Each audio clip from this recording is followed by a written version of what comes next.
Hello everyone.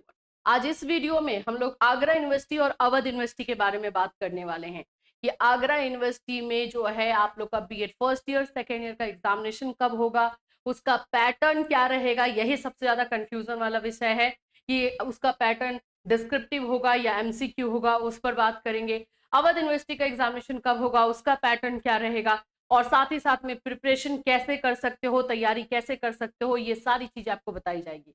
इसके अलावा question जो है री एग्जामिनेशन को लेकर पूछा जा रहा है कि मैम हमारा री एग्जाम का रिजल्ट अभी तक नहीं आया है, वो कब तक आएगा, उस पर भी हम बात करने वाले हैं। चलिए स्टार्ट करते हैं वीडियो को। उससे पहले फ्रेंड्स, चैनल पर पहली बार विजिट करें तो चैनल को सब्सक्राइब कर लेना, बेल आइकन को हिट कर देना। यहाँ पर 4 बजे हमारा फ्री क्लासेस बीएड को लेकर के लिया जाता है, जिसमें सभी यूनिवर्सिटीज के सिलेबस को कवर किया जाता है। तो 4 बजे आप हमसे जुड़ सकते हैं। आपकी अगर स्टडी रिलेटेड कोई भी क्वेश्चन है तो आप वहां पे भी पूछ सकते हैं। और आगरा यूनिवर्सिटी के अगर स्टूडेंट है या अवध यूनिवर्सिटी के स्टूडेंट है तो आप हमारे जो है बीएड क्लासेस के साथ जुड़ सकते हैं। आगरा यूनिवर्सिटी में मैं बता दूं, क्योंकि यहाँ पर प्रॉब्लम है भाई, क्योंकि आगरा यूनिवर्सिटी का प्रॉब्लम ये है कि यहाँ पर जो है ओएमआर एग्जामिनेशन कंडक्ट अगर करता है तो आपको ओएमआर और डिस्क्रिप्टिव दोनों तरह से प्रिपरेशन करना पड़ता है, और हम अपने क्लास में डिस्क्रिप्टिव और ओएमआर दोनों तरह से प्रैक्टिस करवाते हैं। तो अभी हमारा जो है डिस्क्रिप्टिव क्लासेस चल रहा है। डिस्क्रिप्टिव क्लासेस अगर आप लेना चाहते हैं तो आप बिल्कुल हमारे आगरा के बैच से जुड़ सकते हैं। सेकेंड ईयर और फर्स्ट ईयर दोनों का रहेगा, आप लोग यहाँ पे देख सकते हो, दोनों का Agra university BEd first year और यहाँ पे सेकेंड ईयर, और दोनों अभी डिस्क्रिप्टिव हम करवा रहे हैं। और बहुत जल्द हम जो है एमसीक्यू क्लासेस स्टार्ट करेंगे।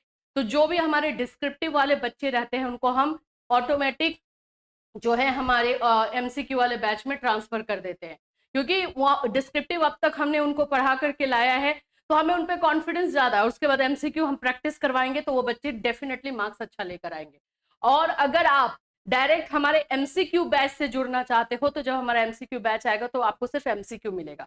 इसीलिए मैं बोलती हूँ कि जब आपको देखो बैच लेना ही है, आज नहीं लोगे कल लोगे, लॉस आपका होता है लास्ट वाला बैच यूज करते हो।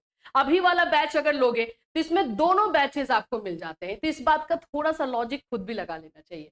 चलिए ठीक है, ये आगरा यूनिवर्सिटी का हो गया। अवध यूनिवर्सिटी के बच्चे जो वो भी बैच ले सकते हैं, first year second year. Awadh university का बैच इसलिए लेना जरूरी हो जाता है क्योंकि इसका सिलेबस बाकी यूनिवर्सिटी से बिल्कुल अलग है। आप चाहेंगे कि हम सिर्फ इसको कहीं के यूट्यूब के फ्री क्लासेस से कर ले तो पॉसिबल ही नहीं है, क्योंकि बाकी जगहों पे ये क्लासेस होता नहीं है, इसका सिलेबस अलग होने की वजह से। तो ये क्लासेस हैं आप लोगों के, जो कि आप हमारे ऐप पर, कैटलिस्ट सोनी ऐप पर जा करके ले सकते हो, या फिर ये भी कर सकते हो कि आप जो है हमारा जो व्हाट्सएप नंबर दिया गया है उस पर आप लोग हमें मैसेज कर सकते हो। अगर कोई जानकारी आपको लेनी है, कोई भी इंफॉर्मेशन लेनी है तो उस पर आप लोग कर सकते हो। ये नंबर नोट डाउन कर लो, 7320001907 ये नंबर है। इस पर आप लोग कॉल या मैसेज करके बैच के बारे में इंफॉर्मेशन ले सकते हो। चलिए अब हम बात करते हैं आगरा यूनिवर्सिटी को लेकर के, जितना पूरा ये हुआ है भाई उसको हम देख लेते हैं। सबसे पहला क्वेश्चन यही आ रहा है कि मैम इस बार का एग्जाम पैटर्न क्या रहेगा। मैंने आप लोग को बताया था एग्जाम पैटर्न को लेकर के डिस्कशन चल रहा था, और जितने जो भी हैं वहां के वो सारे यही बात बोल रहे थे कि बीएड में डिस्क्रिप्टिव एग्जामिनेशन होना चाहिए, एमसीक्यू नहीं। क्योंकि पिछली बार का रिजल्ट आप लोगों ने देखा है, आगरा यूनिवर्सिटी में बहुत बैक लगता है, बहुत सारे बच्चों को 1 नंबर 2 नंबर से फेल किया गया था। तो इसकी वजह से ये आवाज उठाई गई थी। तो क्या यूनिवर्सिटी ने आपकी बातों को सुना है? मैंने आपको पहले ही बता दिया, मेरे बैच में जो बच्चे हैं उनको तो मैंने पहले ही इंफॉर्मेशन दे दिया है कि इसका क्या हुआ है नतीजा, लेकिन फिर भी आप लोगों को भी हम बता देते हैं। इसमें जो है आप लोगों का यही हुआ है कि आप लोगों का एग्जामिनेशन जो है एमसीक्यू लिया जाएगा। कोई चेंजेस आप लोगों के साथ नहीं किया गया है, सिंपल, आप लोगों के साथ कोई चेंजेस नहीं है। तो BEd first year and second year का जो पैटर्न है आगरा का, वो आप लोगों का ओएमआर ही रहने वाला है, जिस तरह से होता है वही। तो ओएमआर एग्जामिनेशन के लिए रेडी रहिए। पैटर्न क्या रहेगा? ओएमआर एग्जाम होने वाला है, तो ये डिफिकल्ट हो जाता है, इसके लिए अब आपको पढ़ना होगा। जो सोचेंगे कि लास्ट के 1 महीने में आ करके और हम क्लास लें और मैम जो है जादू की छड़ी दिखाएंगी और निकल जाएंगे, तो ये डिफिकल्ट आप लोग खुद अपने लिए बना रहे हो। ठीक है, आपके पास ज्यादा टाइम नहीं है, क्लासेस में जो करवाया जा रहा है एटलीस्ट 1 आवर निकाल करके वो क्लासेस देख सकते हो और उसके साथ गो थ्रू हो सकते हो, कुछ चीजें तो दिमाग में रहेंगी। तो ये ओएमआर पैटर्न है, ये आगरा यूनिवर्सिटी के लिए मैं आप लोग को बता रही हूँ, ठीक है, आगरा के लिए है, जिसको DBRU के नाम से भी जानते हैं। सेकेंड आप लोगों का जो है एग्जाम पैटर्न के बाद जो क्वेश्चन है कि एग्जामिनेशन कब होगा। देखो इसका एग्जामिनेशन आपको जुलाई में देखने को मिलेगा। पिछली बार एग्जामिनेशन जुलाई में हुआ था, जुलाई में ही एग्जामिनेशन हो सकता है, चाहे जुलाई के लास्ट वीक में हो या मिड ऑफ जुलाई हो, जुलाई में देखने को मिलेगा। तो उसके अकॉर्डिंग अपना प्रिपरेशन करके रखना है।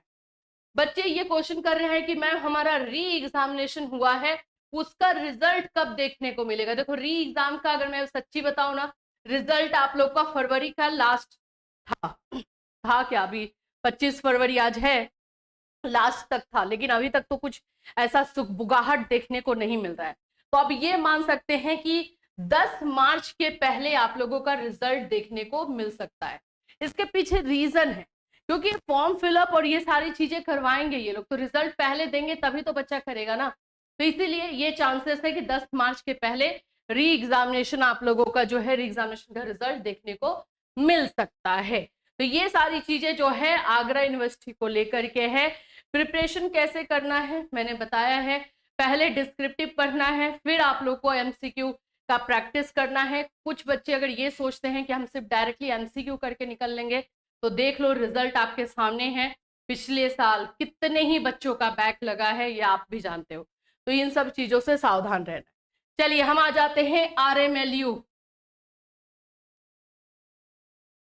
ठीक है, इसको हम लोग अवध यूनिवर्सिटी के नाम से भी जानते हैं, Awadh university. B.Ed first year second year दोनों के लिए ही बात कर रहे हैं। इसका एग्जामिनेशन पैटर्न जो है बाबू डिस्क्रिप्टिव होता है, ये चेंज नहीं करती है, इसका सही है। देखो इसका सिलेबस थोड़ा अलग है, लेकिन टाइम पे एग्जामिनेशन एक टाइम के अनुसार ही होगा, और पैटर्न भी इसका डिस्क्रिप्टिव है, डिस्क्रिप्टिव एग्जामिनेशन रहता है, कोई दिक्कत नहीं है। पूरा ये सब गाइडेंस जो है हमारे बैच में इसको लेकर के भी दिया जाता है।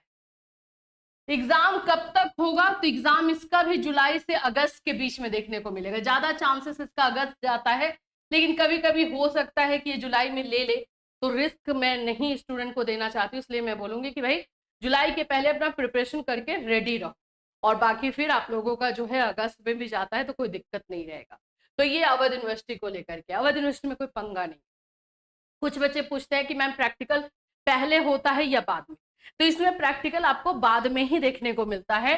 अवध यूनिवर्सिटी का प्रैक्टिकल जो है एग्जामिनेशन के बाद ही देखने को मिलता है, जनरली यही होता है, सभी जगहों पे ऐसा ही होता है। कुछ यूनिवर्सिटी है जो कि पहले प्रैक्टिकल करवा लेती है, जैसे CCS है, चौधरी चरण सिंह यूनिवर्सिटी है, तो उसमें एक ईयर का सेकेंड ईयर का प्रैक्टिकल पहले करवा लिया जाता है। तो कुछ कुछ यूनिवर्सिटी में ये चेंजेस हमें देखने को मिलता है।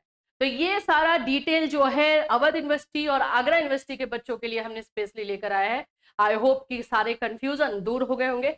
अभी भी कोई भी कंफ्यूजन है तो जो नंबर है आपके पास उस पर आप मैसेज कर सकते हो या फिर इस वीडियो में कमेंट कर सकते हो। फिर मिलूंगी, टिल देन टेक केयर।